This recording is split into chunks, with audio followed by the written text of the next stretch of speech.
పూర్వ కాలంలో ఇద్దరు భార్యాభర్తలు ఉన్నారు. పతిదేవుడు ఉపాధ్యాయుల వారు, ఆయనకు 100 మంది పిల్లలు ఉన్నారు. అందరికి పాఠాలు చెప్పి వచ్చేవారు. నాస్తికుడు కొంచెం పతిదేవుడు.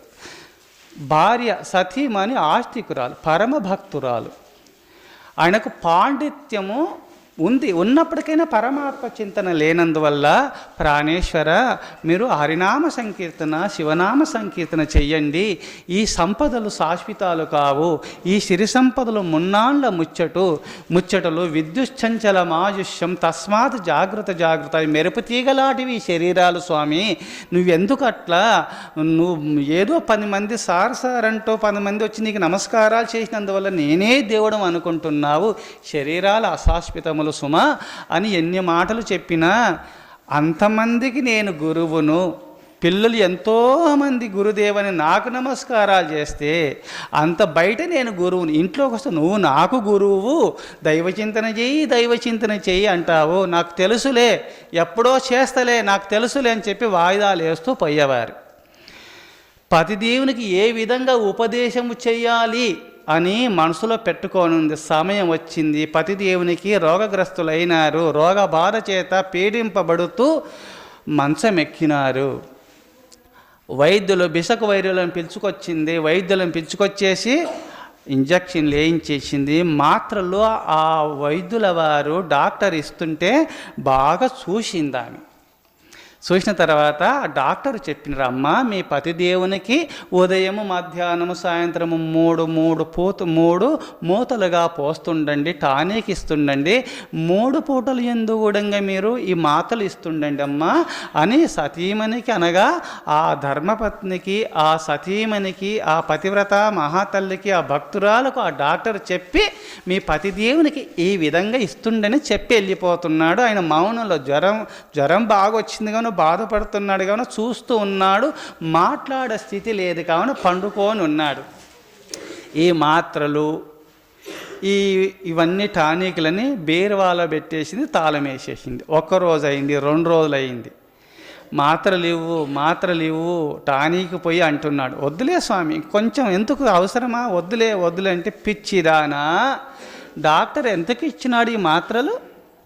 రోగం వచ్చినప్పుడే కదా మాత్రలు తినాలా, టానికులు వాడాలి. బీరువాలో పెట్టి తాళం వేసుకొని పోస్తా ఇస్తా అంటున్నావు, మాత్రలు ఇస్తాను టానిక్ పోస్తా అంటున్నావు. జ్వరం వచ్చినప్పుడే కదా పిచ్చిదానా ఇవి వాడాలా, జ్వరం పోయినాక ఎందుకు అని తిట్టేసినాడు సతీమణిని పతిదేవుడు. స్వామి మీరు చెప్పేది కరెక్టే కదా, జ్వరం వచ్చినప్పుడే ఆ రోగం వచ్చినప్పుడే రోగ నివారణార్థమే మాత్రలు టానిక్లు ఎలా వాడాలో ఆ విధంగానే భవరోగము, పుట్టడము చావడము అనేది ఒక రోగం ఉంది స్వామి. ఆ రోగము పోవాలంటే ఔషధము భగవన్నామ సంకీర్తన తప్ప వేరే మార్గము లేదు స్వామి అని ఉపదేశం చేసింది ఆ స్వాధ్వీమణి. రోగం వచ్చినప్పుడు రోగ నివారణార్థమే మీరు మాత్రలు టానిక్లు అడుగుతున్నారు, పరితపిస్తున్నారు రోగం పోవాలని. ఆ రోగము ఈ మాత్రలు టానిక్లు ఎప్పుడు వాడలేదు, నువ్వు చచ్చిపోతానని తెలిసిపోయినాడు. ఈ మాత్రలు ఈ వాడకపోతే చచ్చిపోతాను, నీకు ఎట్లా భయాందోళన కలిగిందో స్వామి. అట్నే భగవన్నామ సంకీర్తన చేయకపోతే పుట్టు సస్తు కొన్ని కోట జన్మలు ఎత్తవలసి వస్తుంది.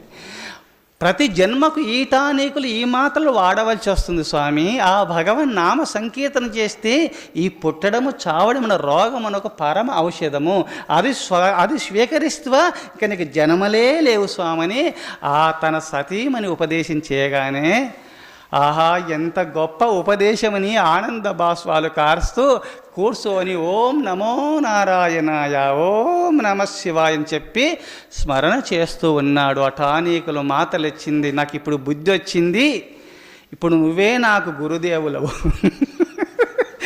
అని చెప్పుతూ ఇక్కడి నుంచి నాకు మంచి ఉపదేశం. ఆపద కాలంలోనే కదా ఆధ్యాత్మిక చింతన అలబడుతుంది సుమా. అందుకోసమే ఇప్పుడు నాకు బాధ కలిగింది, నువ్వు చెప్పిన మాటలు నాకు మనసులో అతుకున్నాయి అని చెప్పుతూ ఆ పరమాత్మ చింతన చేస్తూ ఆ సతీమణి ఆ పరమ పురుషులైనటువంటి ఆ ధర్మదంపతులు ఇద్దరు కూడా ఆ భార్యాభర్తలు పరమాత్మ చింతన చేస్తూ పునీతులై పరమ పావనాత్మ స్వరూపులై పరమేశ్వరులు ఐక్యం కాగలిగినారు ఆఖరి శేష జీవితంలో. అందుకోసమే మీరు ఆహర్నిశలు లేచింది మొదలుకొని పరుండ వరకు ఆ పరమాత్మ చింతన చేస్తూ కైవల్యాన్ని పొందట నిమిత్తమే మీరు పొందినారు. కానీ ఇక్కడ మీరు అందరూ చేతులు ఎత్తినారు కదా మేము పొందినామని. కానీ ఏమి లాభము? రైలు ఇంజన్ను పెట్టెలను తగిలించుకోకుండా అది విశాఖపట్నం అంటూ తిరుపతి అంటూ కాశీకంటూ ఊకి తిరిగిన లాభం లేదు సుమా. దానికి పెట్టెలు తగిలించుకొని పోతే ఇక్కడ జనాభాను అక్కడ చేరుస్తుంది, అక్కడ జనాభాను ఇక్కడ చేర్చినట్టుగా దానికి సద్వినియోగం జరిగినట్టుగా మీరు ఒక్కరు తరిస్తే భుంజతే పాప, తన్ను తాను తరించాల. ఉద్ధరేదాత్మనాత్మానం ఆత్మానం అవసాదయేతో ఆత్మైవ ఆత్మనో బంధు ఆత్మైవ రిపురాత్మన. తన్ను తాను ఉద్ధరింపబడాలి. మీరు ఉద్ధరింపబడ్డారు కావున మీరు కూడా 10 మంది ఉద్ధరించుట నిమిత్తమై కంకణం కట్టుకున్నప్పుడే భగవంతుని యొక్క కరుణాకటాక్షాన్ని ఎవరైతే అంత్యకాలేచ మామేవ స్మరణ్ముక్త కలేబరం ప్రయాతి సమద్భావం యాతి నాశత్ర సంశయ, ఎవరి అంత్యకాలావస్థలో నన్ను స్మరణ చేస్తారో నా సాయుధ్యమును పొందుతారు అర్జునాన్ని కృష్ణ పరమాత్మ భగవద్గీతలో చెప్పినారు. ఇది తన్ను తాను ఉద్ధరించుకొని లోకాన్ని పట్టించుకోకపోతే ముక్తాత్ములు అయిపోతారు. కానీ తాను తరిస్తూ లోకాన్ని తరింప చేయాలని పరితపిస్తున్నటువంటి పుణ్యపురుషులు జీవన్ముక్తులైపోతారు. జీవుడు ఉండగానే కైవల్యాన్ని పొంది తీరుతారు. అట్టి జీవన్ముక్త స్థితిని మీరందరూ పొంది తీరవలెను. అట్టి పరమాత్మను అట్టి జీవన్ముక్తాత్మను మీరు కావాలంటే కలవు తద్ధరి కీర్తనాతో కృతే యధ్యాయతో విష్ణు త్రేతాహి యజతో ముఖై ద్వాపరే పరిచర్యాయాం కలవు తద్ధరి కీర్తనాత్. ఈ కలియుగంలో హరినామ సంకీర్తన తప్ప వేరే మార్గము లేదు. కావున మీరు కూడా ధ్యానం చేసుకోండి, యజ్ఞయాగాదులు చేసుకోండి, పూజలు అర్చనాదులు చేసుకోండి, నామ సంకీర్తన చేయండి. అందరూ అన్నీ చేయలేరు కావున వారి ద్వారా చేయిస్తూ అందరిని ముక్తాత్మలు చేస్తూ మీరు ముక్తాత్ములై ఉన్నారు, ముక్తాత్ములు అయినాము అని భగవన్నామ సంకీర్తన మర్చిపోతే చిన్న చిన్నగా చిన్న చిన్నగా మాయ ప్రవేశిస్తుంది సుమా.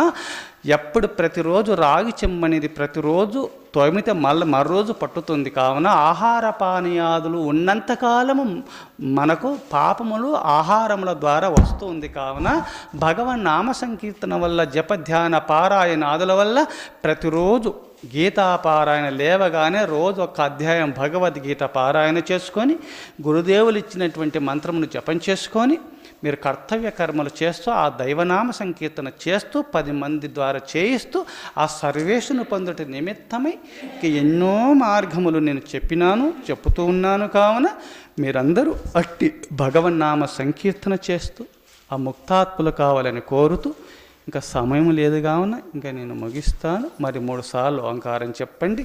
ఓం తత్సత్. ఓ